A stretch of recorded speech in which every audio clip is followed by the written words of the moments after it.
তো hey guys, সবাই কেমন আছো? আশা করি সবাই ভালো আছো, আমিও খুব ভালো আছি।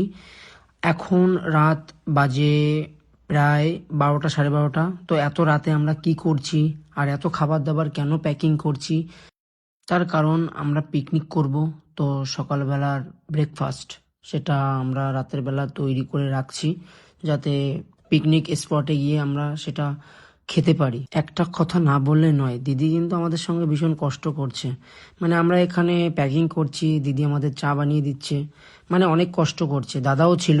তো এখানে পুরো টিফিনটা আমাদের প্যাকিং করা হয়ে গেছে, এখন পেটিতে তুলতে হবে। তার জন্য দাদা দেখছে যে কোথায় কি রাখবে, কোথায় কিভাবে সাজালে ভালো হবে সেটা দেখছে। বাড়ি যাচ্ছি রাত 2:13 বাজে। টিফিন এখন প্যাক হলো। দাদা এখানে এসেছি আমার মন করে না, আলিও উঠবো না বলো। 11টার আরে সময় আমি শুরু জানি, হয়। আমি জানি 12টা 1টার মধ্যে হয়ে যাবে আজকে একটু সকাল সকাল। না, ওরা আসলে হয়ে যেত। হ্যাঁ, আরো 2 দিন স্টুডেন্ট। রাতে আমাদের শুতে শুতে প্রায় 2-3টে বেজে গিয়েছিল। আর ঘুম থেকে উঠে ভাই কি বলবো, যা ঠান্ডা, মানে ঠান্ডায় আমি চ্যান করেছি তবুও মানে আগুন ধরিয়ে দেখতে পাচ্ছ, ওই যে আগুন ধরানো আছে। আর সেখানে মার সাথে একটু মজা করছিলাম। মা কি বলছিল শোনো। আমি একটু পিকনিকে যাচ্ছি, তো মাকে বললাম কি যে আমাকে একটা সোনার জিনিস বানিয়ে দিলে একটু পরে যেতে পারতাম। তা আমার মা কি বলছে চলো, মা বলছে আমার ছেলেরা একটা রত্ন ডায়মন্ড কি করে সোনা দিয়ে দিই। টাটা। আমার সব থেকে বড় সমস্যা হলো এই যে আমার বন্ধু, মানে কোথাও যেতে গেলে এর বাড়ির সামনে আমার দাঁড়াতেই হবে, কিছু করার নেই তো নেই, কি করব বলো, মেনে নিতে হবে। ওকে নিয়ে পুরো চলে আসলাম দাদাদের বাড়িতে। তারপরে যেটা হয় তোমরা দেখো আর এনজয় করো। এই যে এটা কেডা? ইয়ে কি করে এখন এটা বাধা চলছে। এইখানে সব থেকে বড় কথা হলো যে পিকনিকটা হচ্ছে পুরো আমাদের যে নাচের টিম সবাই মিলে পিকনিকটা করা হচ্ছে, মানে এই নাচের টিমে যে মানুষগুলো আছে সবাই এই পিকনিকটা করছে। এখন ফিল আপ করে বের হলাম এখান থেকে। আসছে লাগেছে ভারিছে না, কোথায় যেন দেখো গাইস, কোথায় যাচ্ছি আমরা? সুন্দরবনে। কি করে এখানে পৌঁছে গেছে, এটা হচ্ছে সেই সুন্দরবনের নদী। কি করে তো বন্ধুরা, এই জায়গায় মানে আমাদের লোকেশন, তো লোকেশনটা কেমন লাগছে তোমরা বলবে, ঠিক আছে? আমরা সবাই চলে এসেছি, ওই যে মানে গাড়ি থেকে সবাই নেমে গেছে। আর এইখানে বাইকে করে এসেছি, দাদা বাইক নিয়ে এসছে। তো লোকেশনটা কেমন লাগছে তোমরা কিন্তু কমেন্টে অবশ্যই বলবে। লোকেশনটা কেমন বললে আমার আমি এই বাইকে দাম।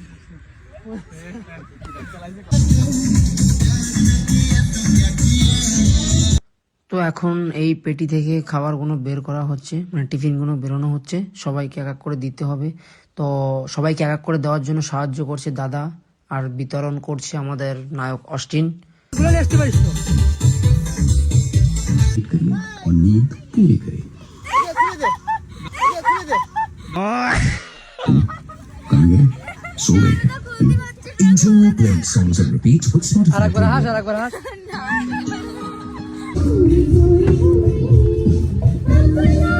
मुझे बना दिया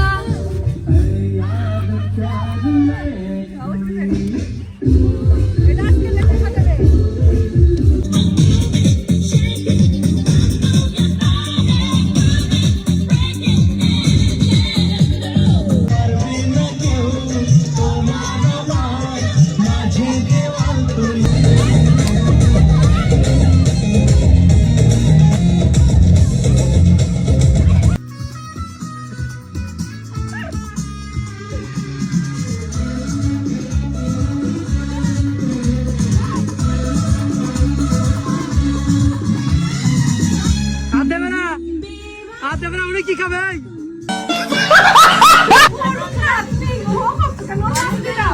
উনি একা আনন্দ ভালো হয়।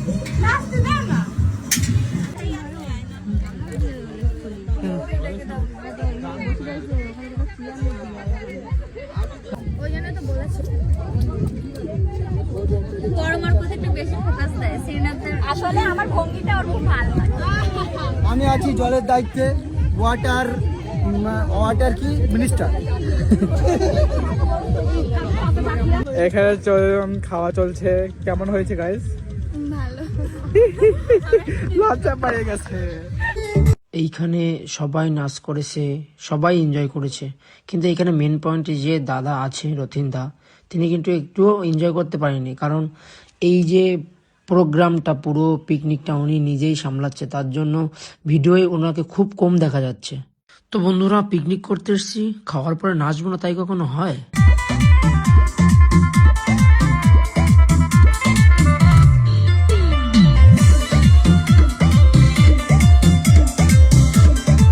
তো বন্ধুরা, আমরা যেখানে পিকনিকে এসছিলাম জায়গাটার নাম হলো বাজিতপুর। তো এখানে একটা নিয়ম আছে, 5টা 5:30টার ভিতরে মানে এইখান থেকে বেরিয়ে যেতে হবে। কে কেমন এনজয় করেছে বলতে পারবো না, আমি কিন্তু খুব এনজয় করেছি। আর এই ব্লগটা কেমন লেগেছে তোমরা কিন্তু অবশ্যই কমেন্টে বলবে, ভিডিওটা শেয়ার করে দেবে। টাটা।